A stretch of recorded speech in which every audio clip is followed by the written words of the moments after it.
Bapa kami dalam surga, yang kami kasihi di dalam nama Tuhan Yesus, yang sudah berkorban buat kami semua, Engkau mau lahir di dunia ini sebagai manusia yang taat, bahkan taat sampai mati di kayu salib. Kami bersyukur Tuhan atas penebusan darah-Mu yang kudus, sehingga kami dimungkinkan untuk dikembalikan kepada rancangan Allah yang semula, yaitu segambar dan serupa dengan Tuhan. Terima kasih Bapa, kami sudah memuji menyembah Tuhan. Saatnya tiba buat kami untuk mendengarkan firman-Mu. Kami sangat membutuhkan firman-Mu Tuhan, sebab firman-Mu adalah pelita buat kaki kami dan terang buat jalan hidup kami. Kami buka hati kami buat firman-Mu, jadikan hati kami ini tak ada yang subur. Ketika benih ditabur, dia tumbuh dengan subur dan berbuah berlipat kali ganda. Urapi kami semua, urapi hamba-Mu. Di dalam nama Tuhan Yesus kami berdoa mengucap syukur. Haleluya. Yang percaya katakan dalam hati, amin. Shalom saudara. Saya berharap kita semua sehat. Saudara, ini bulan Desember, tidak terasa ya, 2021. Di penghujung 2021 ini bulan Desember kita akan merayakan Natal. Ya, merayakan Natal. Waktu saya muda, ya sekarang juga masih muda sih saudara. Kalau ada Natal tuh biasanya ada drama Natal. Nah, drama Natal yang paling berkesan atau yang paling saya ingat itu adalah biasanya Yusuf dan Maria. Nah, ketika saya remaja atau ketika saya masih kecil, seingat saya, yang dipilih menjadi Maria atau menjadi Yusuf, ya Yusuf atau Maria, ya biasanya kalau Yusuf tuh yang ganteng, yang tinggi, begitu, yang cakep, ya. Maria juga demikian, ya. Secara fisik, jadi ketika drama ditampilkan, wah, orang lihat ya, Yusuf dan Maria berjalan, ya, sebagai mewakili pada zaman itu, yes, Yusuf dan Maria. Yang dilihat tuh fisiknya. Padahal saudara sekalian, ya, Tuhan itu nggak melihat fisik. Ya. Yang Tuhan lihat apa? Hati. Ya. Buat apa penampilan ganteng, cantik, tapi hatinya nggak tulus. Ya, hatinya penuh dengan akal bulus. Nah, pada kesempatan kali ini, saya akan menyampaikan firman Tuhan dengan judul Menjadi Orang yang Tulus. Di Perjanjian Baru itu, Yusuf, ya, dengan jelas dikatakan orang yang tulus hatinya. Nah, kita baca, nanti setelah itu kita akan belajar menjadi orang yang tulus dengan melihat di Mazmur. Ya. Nah, ini kita baca dulu saudara, ya. Dikatakan begini, Matius 1 ayat 18-19, itu judulnya Kelahiran Yesus Kristus. Saya bacakannya. Kelahiran Yesus Kristus adalah seperti berikut. Pada waktu Maria, ibunya, bertunangan dengan Yusuf, ternyata Maria, mengandung dari Roh Kudus sebelum mereka hidup sebagai suami istri. Mereka sudah bertunangan tetapi belum hidup sebagai suami istri. Tidak boleh berhubungan seperti atau sebagai suami istri. Ayat 19 perhatikan. Karena Yusuf suaminya, ya, disebut suami karena mereka bertunangan. Tapi tidak boleh berhubungan suami istri. Karena Yusuf suaminya seorang yang tulus hatinya dan tidak mau mencemarkan nama istrinya di muka umum. Ia bermaksud menceraikannya dengan diam-diam. Nah, kalau sudah lihat di situ dengan tegas, karakter Yusuf disebutkan. Yusuf seorang yang tulus hatinya. Nah, ciri orang yang tulus hatinya, dia tidak mau menyakiti, tidak mau melukai sesamanya. Ya, termasuk Maria, ya, yang ternyata hamil. Tradisi pada waktu itu mereka bertunangan ternyata mengandung, ya, bukan oleh hubungan suami istri dengan tunangannya, itu hukumannya berat, hukuman mati, rajam batu. Ya. Nah, Yusuf karena tulus hatinya, orang yang tulus tidak mau mencemarkan atau melukai sesamanya, dalam hal ini tunangannya, di muka umum, karena kalau dicemarkan di muka umum, hukuman mati. Makanya bermaksud menceraikannya diam-diam. Ya, begitu. Sehingga tidak membahayakan Maria. Ya. Ternyata kalau kita baca, ya, untuk selanjutnya nanti sudah bisa baca sendiri, Maria mengandung dari Roh Kudus. Ya. Mengandung karena kuasa Roh Kudus. Jadi di situ jelas Yusuf seorang yang tulus hatinya. Nah, kita akan belajar saudara sekalian bagaimana kita bisa memiliki hati yang tulus. Kita belajar dari Mazmur, ya, Mazmur pasal yang 73. Ya, kalau saudara baca di situ, ya, perikopnya berjudul pergumulan dan pengharapan. Ya. Nah, dikatakan Mazmur 73 ayat 1, ini yang menulis adalah Bani Asaf. Karena makanya disebut Mazmur Asaf. Sesungguhnya Allah itu baik bagi mereka apa? Bagi mereka yang apa? Yang tulus hatinya.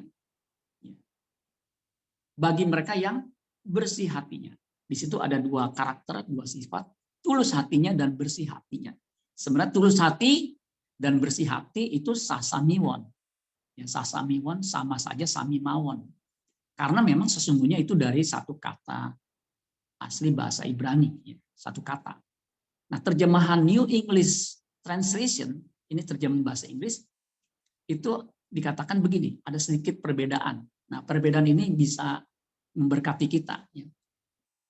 Psalm by Asaph, Mazmur Asaph, certainly, ya, pasti atau sesungguhnya, God is good to Israel. Ya, ada lagunya God is good. Ya. Biasanya dijawab all the time God is good. Di sini God is good to Israel. Israel itu umat pilihan. And to those, dan kepada to those, ya, to those itu that yang plural, ya, kita belajar bahasa Inggris sedikit ya. Those itu yang plural, that-nya plural, ya, objek tapi bentuk plural. To those whose motives are pure, kepada mereka yang motivasinya, motifnya murni. Nah, di situ ada satu kata pure, murni. Ya. Nah, jadi jelas Tuhan itu baik bagi mereka yang motivasinya murni. Nah, apa itu tulus terus kalian? Kalau kita pelajari, bisa di next. Tulus, ya, kalau kita lihat dari kata Yunani bar. Kalau bahasa Indonesia diterjemahkan tulus atau bersih hatinya, itu sama ya. Dari satu kata sifat adjektif itu bar. Nah, bar ini artinya pure. Makanya tadi bahasa Inggris mengatakan yang pure, yang artinya murni. Ya. Pure. Bar artinya juga clean, artinya juga clear. Ya, kayak kaca, kalau nggak ada noda, nggak ada kotoran, itu clear. Bukannya clean, Pak, ya sama. Kalau dia clean, kaca itu pasti clear, bisa jelas. Bar juga artinya sincere. Sincere itu tulus, ya, jujur, ya, benar. Nah, yang menarik saudara sekalian, kata bar itu juga artinya empty. Nah, ini bukan bisa-bisa saya, ini memang kamus begitu, kamus Strong yang ada di aplikasi itu mengatakan bar itu artinya empty.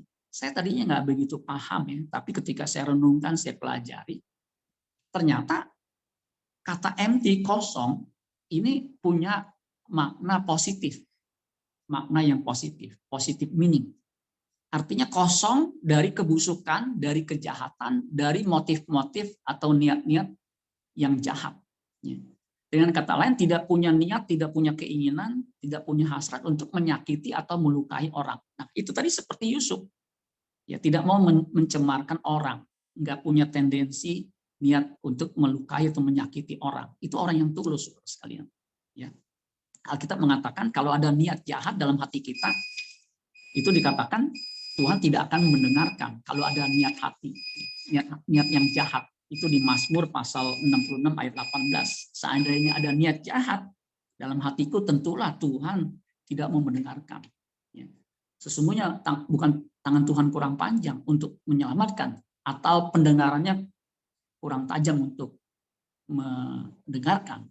Tetapi yang merupakan pemisah antara kamu dan Allahmu adalah kejahatan. Yang membuat dia menyembunyikan diri sehingga tidak mau mendengarkan adalah segala dosamu. Itu Yesaya 59. Ya.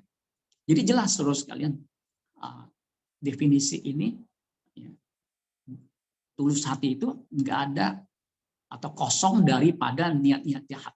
Nah, Yesus itu adalah prototipe, masih yang tadi ya. Yesus prototipe atau model manusia yang tulus hatinya. Ya. Di Alkitab dikatakan di Yesaya 53 ayat 9, nggak ada tipu daya dalam dirinya. dalam hatinya. Nah, itu ditegaskan kembali oleh Petrus. Petrus itu murid yang utama, itu dia bilang di dalam suratnya, dia katakan begini, tidak ada tipu daya dalam mulutnya, nggak ada dosa, nggak ada tipu daya dalam mulutnya. Biasanya kan kita paling gampang berdosa dengan mulut kita. Ya. Nah, yang menarik, next, kata bar itu kan kata sifat. Nah, kata kerjanya itu ada tambahan AR, jadi barat. Ya. Ternyata bar, kata sifat, kata kerjanya barat. Ya. Itu artinya to purify, memurnikan. Ya, kata kerja memurnikan, ada memurnikan. To select, memilih. Ya, memilih. Jadi Allah memilih Yusuf bukan tanpa alasan, karena dia tulus. Ya. Kalau orang yang nggak tulus, tahu tunangannya hamil, waduh habis. Tapi karena tulus, dia tidak mau mencemarkan. Jadi Tuhan memilih bukan orang sembarangan. Makanya kalau suruh dipilih untuk melayani, pasti ada sesuatu. Nah, kata bara itu select, memilih. To polish. Polish itu menyemir, memoles, menggosok, mengkilatkan, mengasah. Itu kata polish. Makanya latar belakang gambarnya itu batu. Yang saya suka ya beberapa tahun ini batu ya. Batu itu bisa mengkilat seperti gambar itu karena dipoles dari bongkahan yang kasar, yang buram. Nah, untuk bisa mengkilat itu butuh proses, diasah, digosok, dikilatkan, begitu saudara sekalian. Ya. Nah, berikutnya, saudara, tadi dikatakan Tuhan itu baik pada orang Israel. Nah, kita ini Israel rohani. Sebagai umat pilihan secara rohani, kita dipilih ya, untuk diselamatkan. Kita juga mesti menjadi orang yang tulus hatinya. Ya. Tadi dikatakan Allah baik kepada Israel, bangsa Israel. Kita Israel rohani, ya, umat pilihan juga. Ya, umat pilihannya Tuhan ingin kita tulus, ya, sebagaimana Yesus tulus hatinya. Ya, Tuhan berlaku setia kepada mereka yang tulus. Nah, jadi jelas umatnya Israel, kita Israel rohani harus punya motivasi yang tulus. Ya, berikutnya. Nah, saudara sekalian, untuk bisa memiliki hati yang tulus itu nggak mudah, saudara sekalian. Ya. Dan kita juga mesti tahu Tuhan itu memperlakukan umatnya sesuai dengan ketulusan hati kita. Makanya kalau kita nggak tulus, tadi ada niat jahat, Tuhan nggak mau dengerin. Ada dosa yang tersembunyi, yang ini, ya Tuhan bukan nggak mau dengerin. Enek, begitu saudara sekalian. Enek artinya, aduh, nggak mau bergaul atau nggak mau, aduh, kenapa ya kalau punya teman atau punya ini yang suka nipu, yang suka ini juga kita kan malas saudara sekalian. Ya. Tapi kalau tulus, Tuhan akan memperlakukan orang yang tulus. Terjemahan lama mengatakan di 2 Samuel 22 ayat 26, maka orang yang murah hati engkau pun menyatakan kemurahanmu. Dan kepada orang yang tulus hatinya, engkau pun tulus hatinya. Ya, ada pembelaan Tuhan bagi kita yang tulus. Makanya saudara sekalian jangan sampai kita lupa Tuhan itu ya, maha tahu. Ya, kalau ada yang tersembunyi dalam diri kita, dia tahu. Ya, kita ini telanjang di hadapan Tuhan. Ya. Waktu saya muda itu ada lagu Ebit yang terkenal, ya, judulnya Untuk Kita Renungkan. Nah, saudara yang zaman saya kayak Pak Hengki ya, itu tahu tuh lagu Ebit ya. Kita mesti telanjang dan benar-benar bersih, suci lahir dan di dalam batin. Jadi kita mesti suci, bersih, lahir dan batin. Orang yang suci lahir dan batinnya itu sebelum bicara dia mikir dulu apakah apa yang kita bicarakan ini menyakiti orang atau tidak. Dia akan menyingkirkan, di situ akan singkirkan debu yang masih melekat. Itu orang yang tulus begitu mengosongkan hal-hal yang jahat yang tidak berkenan di hadapan Tuhan. Jadi kita mesti tahu karena Ibrani 4 ayat 13 sebab segala sesuatu telanjang dan terbuka di mata Tuhan. Di dalam penglihatannya nggak ada yang tersembunyi. Makanya saudara sekalian, kita kalau kita mengerti Tuhan itu maha tahu, banyak orang yang tidak mengerti Tuhan itu maha tahu. Kalau kita mengerti, kita nggak akan hidup sembarangan. Walaupun nggak ada yang mengawasi kita, nggak ada bos yang mengawasi kita, nggak ada orang tua yang melihat kita tahu Tuhan melihat ketulusan hati kita. Dan dia memperlakukan kita sesuai dengan ketulusan hati kita. Nah, berikutnya saudara sekalian, dikatakan begini di Ya, slide selanjutnya. Untuk bisa memiliki hati yang tulus, itu nggak bisa dengan sendirinya, automatically. Nggak bisa. Ya. Karena manusia punya kecenderungan berdosa. Ya, kalau nggak diolah, ya, anak itu nggak diajarin nipu aja udah nipu, bohong. Nggak diajarin jahat aja dia jahat. Karena apa? Lingkungan dunia mempengaruhinya. Ya. Makanya untuk memiliki hati yang tulus perlu usaha dan perjuangan. Ya. Nggak bisa didapat secara mendadak begitu. Harus melalui usaha kerja keras. Prosesnya panjang. Ya. Seumur hidup. Untuk apa? Menggosok, memoles hati kita itu nggak bisa mendadak. Ya. Harus proses yang terus-menerus ya, selama kita hidup. Bahkan dari hal-hal yang kecil, hal-hal yang sepele, ya, sampai hal-hal yang besar. Kalau hal-hal kecil aja kita nggak bisa setia, Alkitab mengatakan kalau nggak setia dalam perkara kecil, nggak bisa setia dalam perkara besar. Harus setia hal-hal yang kecil dulu.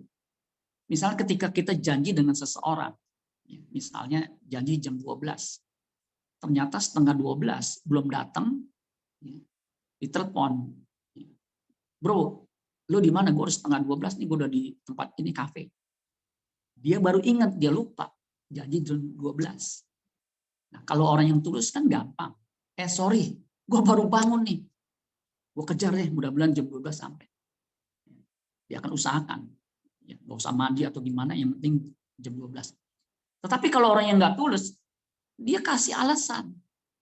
Ya, dia bilang, bro sebentar bro, gue udah di tikungan. Padahal dia baru bangun, baru ke kamar mandi. Berarti dia ada di tikungan kamar mandi. Kemudian setengah jam kok belum nyampe. Bro, lu di mana? Kan gue bilang, gue udah di tikungan paling dua balik. Padahal dia baru keluarin mobilnya. Tanya lagi, bro di mana bro? Ya tinggal belok kiri lah. Begitu. Ya kalau belok kan kiri atau kanan. Jadi kalau hal-hal kecil aja kita nggak bisa tulus, bilang aja begitu. Apa adanya, jangan ada apa-apanya. Yang penting ya bohong. Apa orang nggak mengira kita kesiangan atau apa. Ya tetap aja nanti lama-lama juga ketahuan. Ya, jadi dari hal-hal yang kecil. Ya, makanya kalau orang yang tulus itu dia berdoa, Tuhan, apa yang masih kurang dalam diriku? Apa yang perkataanku hari ini yang menyakitkan orang? Ya, dia akan mengevaluasi. Ya, itu menunjukkan peta kekudusan hidupnya. Ya. Jadi memiliki hati yang tulus itu perlu perjuangan panjang dalam meresponi setiap peristiwa. Ya, setiap peristiwa. Apapun peristiwa itu bersangkut paut dengan hati kita. Bagaimana kita merespon dalam setiap peristiwa. Ya. Kalau kita udah biasa bohong, biasa mengelak, biasanya berargumentasi untuk menutupi, lama-lama antara ngomong bohong sama ngomong benar itu udah nggak ada bedanya. Ya karena udah biasa. Jadi nuraninya mati. Ya. Kalau udah nuraninya mati, untuk dibentuk udah nggak bisa. Ya. Jadi hati yang tulus bukan karunia, tapi buah sebuah perjuangan yang panjang. Ya. Dia butuh perjuangan yang panjang. Berikutnya. Nah, proses pembentukan hati yang tulus. Nah, kalau kita pelajari Alkitabnya, Tuhan memang menerima kita apa adanya, tapi Dia tidak membiarkan kita seadanya. Jadi mau kita mengalami perubahan, ya, menjadi indah di matanya. Kalau dia diamkan aja kita tanpa diproses, dia Bapa atau Allah yang jahat, saudara. Masa dibiarkan? Pasti diangkat, dia ubah kita sebagai anaknya. Yesaya 43 ayat 1 dikatakan begini, tetapi sekarang beginilah firman Tuhan yang menciptakan engkau, hai Yakub. Ada kata, yang menciptakan engkau, hai Yakub. Yang membentuk engkau, hai Israel. Yakub kan Israel sama, Pak. Sasamiwan, sama saja Samimawan, orang yang sama itu, cuma namanya satu Yakub, yang satu namanya Israel. Ternyata saudara-saudara di situ ya, kepada Yakub ya, ada kata menciptakan engkau. Kata menciptakan di situ bara, ya, artinya to create, ya. To shape juga sih memang, tapi lebih melulu menggunakan kata bara ini untuk menciptakan. Ya. Kalau saudara lihat di situ ya, bara kalau ditambah AR itu jadi barar. Nah tadi kan bara tuh silek. Ya. Jadi Tuhan nggak hanya membara artinya menciptakan kita dari yang tidak ada menjadi ada, ya, creatio ex nihilo, ya. Nah, kata bara itu kan untuk Allah. Tapi Allah nggak hanya bara, tapi bara. Makanya dia membentuk engkau, Israel. Jangan takut sebab aku telah menebus engkau, aku telah memanggil engkau dengan namamu, engkau ini kepunyaanku. Jadi ketika Tuhan menebus kita, ya, Tuhan memanggil kita, dia bukan hanya memanggil, menembus, tapi membentuk, ya, membentuk kita. Bara, ya, menciptakan, membentuk, yatsar, yaitu padanan dengan bara. Yatsar artinya to form, menjadi seperti bejana yang dia ingini. To fashion, kalau fashion itu lebih ke modis, penampilan, bentuk, mode, begitu. Ya, to mold, membentuk dalam bentuk, ya, melalui apa? Squishing into shape. Jadi dibentuk, di squish, padatkan atau ditekan, ya, untuk jadi sebuah bentuk. Biasanya itu digunakan bahasa yatsar itu untuk seorang penjunan membentuk sebuah wadah atau sebuah media. Ya, itu kan butuh dibanting tanah liat itu kan, ya. Nah, itu menggunakan kata yatsar. Ya. Jadi Tuhan bukan hanya bar tapi juga bara, yatsar. Ya.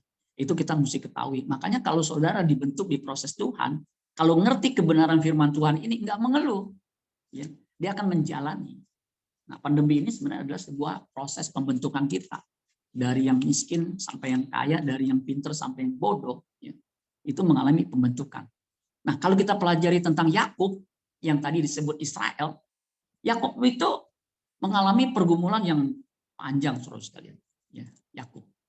Nah, ada satu pergumulannya yang kita bisa pelajari yang berhubungan dengan hati yang tulus. Ya. Di Yakub, di Kejadian 32 ayat 27 sampai 28 itu ada pergumulan Yakub. Nah, yang menarik saudara sekalian, ya, sebelum kita baca nih ayatnya, Yakub itu bergumul di Sungai Yabok. Ya. Yang menarik, Yabok itu bahasa Ibrani artinya emptying. Emptying itu mengosongkan. Ya. Itu bukan satu kebetulan saudara sekalian. Ya. Tadi kan bar itu itu empty. Ya. Barar juga sebenarnya emptying. Ya. Nah, itu sinonim dengan Yabok, emptying, mengosongkan atau menuangkan, ya. To make void, membuat kosong, ya. Nah, pergumulan si Yakub ini di tepi Sungai Yabok, ya. Begitu, yang muaranya nanti ke Sungai Yordan. Dikatakan di Kejadian 32 ayat 27 28, ya, nanti sudah bisa baca ayat sebelumnya kalau mau lebih detail lagi, pergumulan Yakub di Sungai Yabok. Bertanyalah orang itu kepadanya. Ini pergumulan Yakub dengan seorang laki-laki yang oleh ahli teologi, ya, itu adalah Yesus sebelum berinkarnasi atau Yesus dalam bentuk teofani, penampakan laki-laki. Siapakah namamu? Sahutnya Yakub.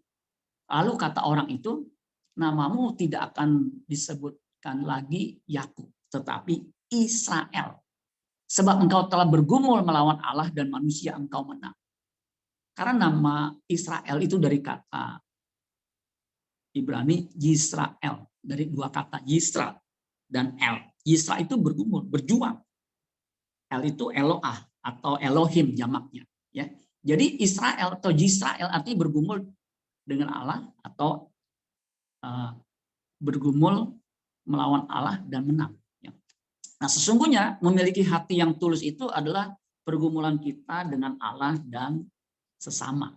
Ya. Pergumulan di sini bukan seperti mitologi Yunani, ya, kayak Asiles melawan dewa air, Samander, bukan berantem begitu, tapi pergumulan, ya, kalau kita baca pergumulan apa yang Tuhan kehendaki, dia berkumpul begitu, ya. Ya, sehingga dia bisa ikut akhirnya sesuai dengan kehendak Tuhan. Nah, pergumulan kita, ya, adalah bagaimana kita bisa menjadi orang yang tulus. Itu yang Tuhan kehendaki. Nah, kita kan cenderung untuk berbuat dosa, ya. Cenderung kita licik, ya.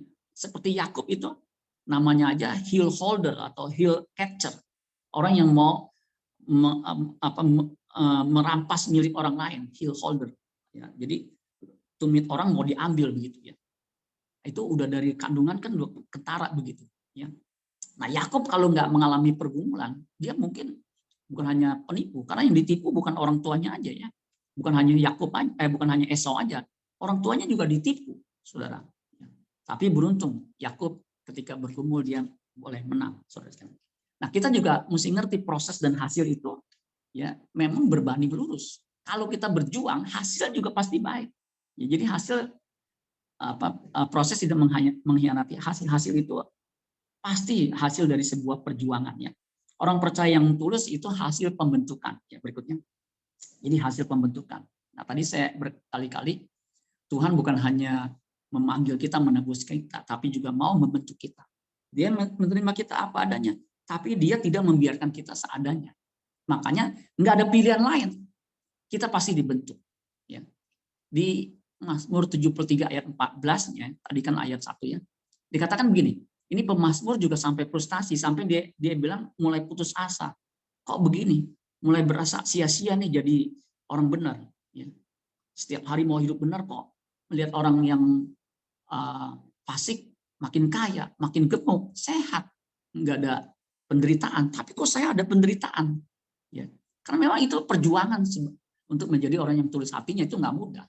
Nah, Mazmur 73 ayat 14 dikatakan begini, namun sepanjang hari aku kena tulah dan kena hukum setiap pagi.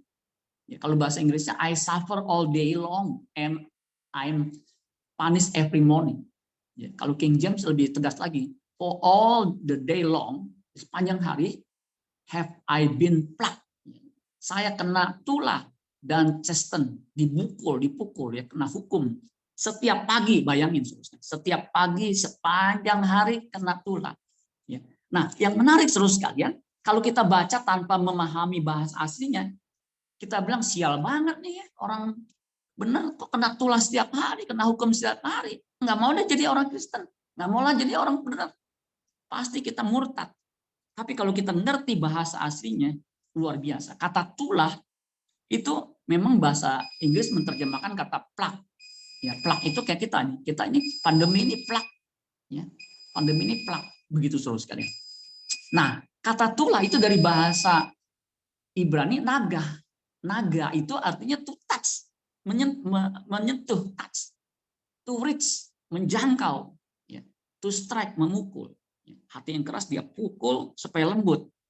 Yang sulit dijangkau dalam hati karena tersembunyi dikorek. Begitu terus sekalian.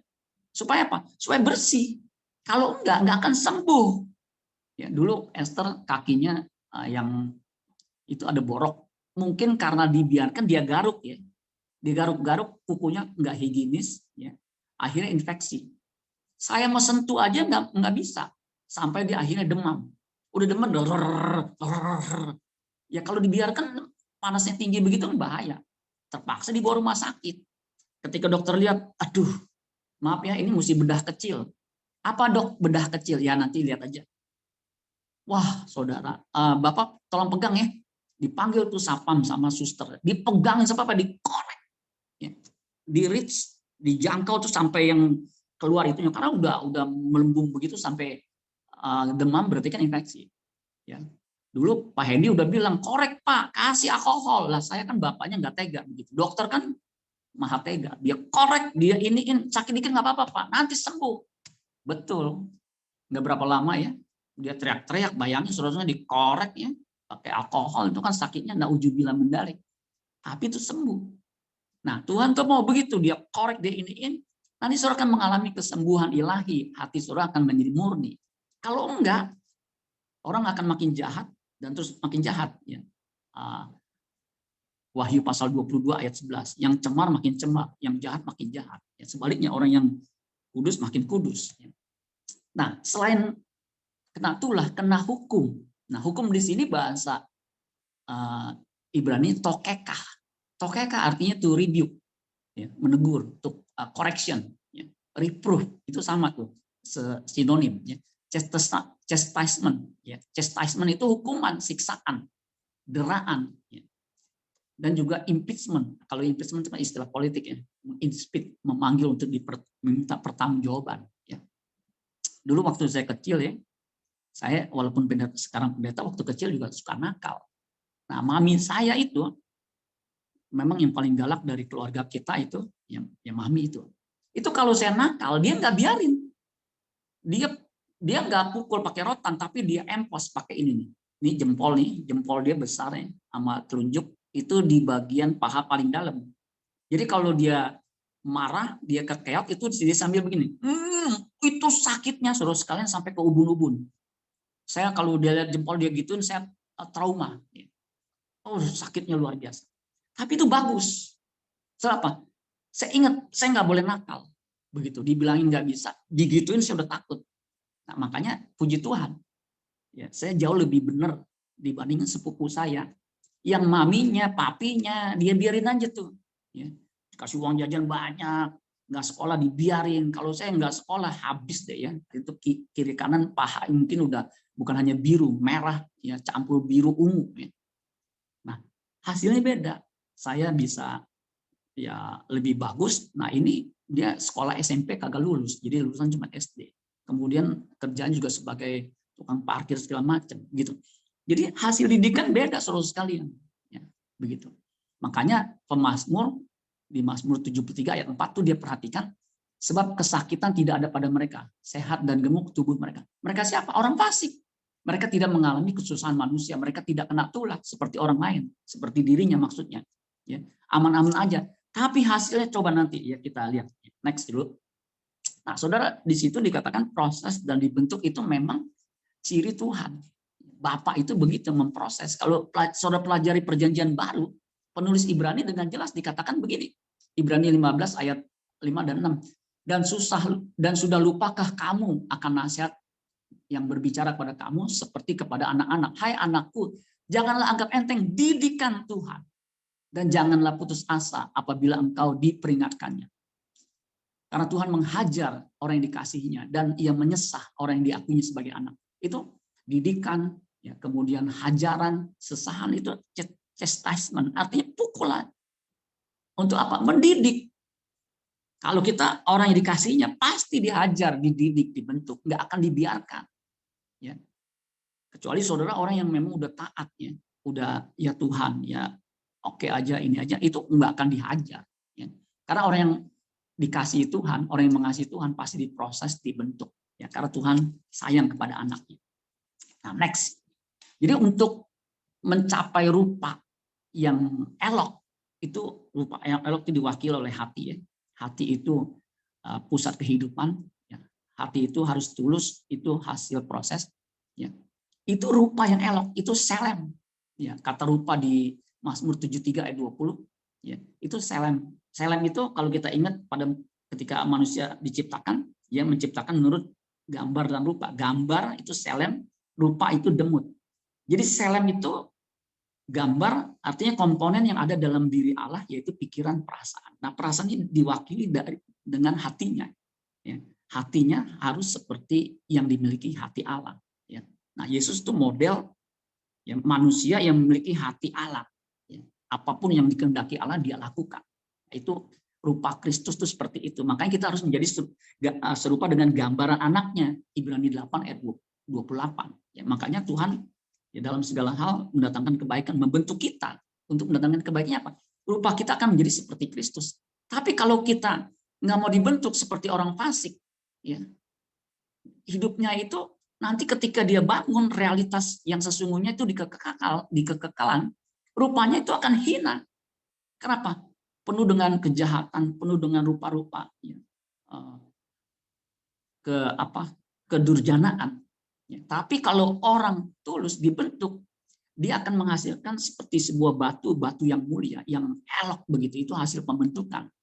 Makanya Mazmur 73:24, dengan nasihatmu engkau menuntut aku dan kemudian engkau akan mengangkat aku dalam kemuliaan. Jadi saudara yang dibentuk Tuhan, memiliki pribadi yang indah di mata Tuhan, nanti akan mengenakan tubuh kemuliaan. Tapi kalau orang yang tidak mau dibentuk, yang pribadinya jahat, saudara sekalian, dia tidak layak untuk mendapatkan tubuh kemuliaan. Nah, next, yang terakhir, akhir hidup orang tulus. Alkitab mencatat begini, perhatikanlah orang yang tulus. Lihatlah kepada orang yang jujur. Sebab pada orang yang suka damai akan ada masa depan. Terjemahan lama lebih jelas. Ingatlah akan orang yang tulus hatinya dan pandanglah akan orang yang betul. Ya, orang yang betul itu orang yang punya hati yang tulus. Karena apa? Pada akhir kelak orang itu akan selamat adanya. Artinya dia akan diterima di kemah abadi. Kalau ada pertanyaan, Pak, kalau jadi Kristen tapi tetap jahat, masuk surga nggak, Pak? Nggak bisa masuk, saudara. Ya, sebab nggak ada orang jahat. Meskipun dia Kristen masuk surga, nggak ada. Yang ada adalah orang yang dibersihkan hatinya. Makanya saudara sekalian dengar firman Tuhan, jangan hanya soal janji-janji berkat Tuhan. Padahal di gereja, bahkan udah jadi pendeta jahatnya, ujar bilang mendalik, nggak mungkin masuk surga. Meskipun dia khotbah, meskipun dia udah menyembuhkan orang, bernubuat demi nama Tuhan, ya, nyah kamu pembuat kejahatan. Kalau kita punya niat jahat dalam hati kita, ya, meskipun dia rohaniawan, nggak akan masuk dalam kerajaan surga. Yang masuk dalam kerajaan surga adalah orang yang tulus hatinya, orang yang benar di hadapan dia. Untuk itulah Tuhan membentuk kita, sehingga kita elok di mata Tuhan. Amin buat firman Tuhan. Tuhan Yesus memberkati. Mari kita satu dalam doa. Bapa kami dalam surga, kami bersyukur Tuhan pada siang hari ini Tuhan mengingatkan kami untuk memiliki hati yang tulus. Kalau Tuhan bisa memilih Yusuf menjadi Bapa secara jasmani, mendampingi Yesus ketika hidup di bumi ini, kami percaya Tuhan, Engkau menebus kami, memilih kami, memanggil kami untuk suatu maksud agar kami memiliki hati yang tulus. Untuk itu Tuhan akan membentuk kami dan berikan kami hati yang rela untuk dibentuk, sehingga kami pada akhirnya didapati orang yang memiliki rupa yang rupawan di hadapan Tuhan. Terima kasih Bapa di surga, dengan pertolongan Roh Kudus kami bisa menjadi indah di mata-Mu. Di dalam nama Tuhan Yesus kami berdoa mengucap syukur. Haleluya. Yang percaya katakan amin. Tuhan Yesus memberkati. Saya serang kepada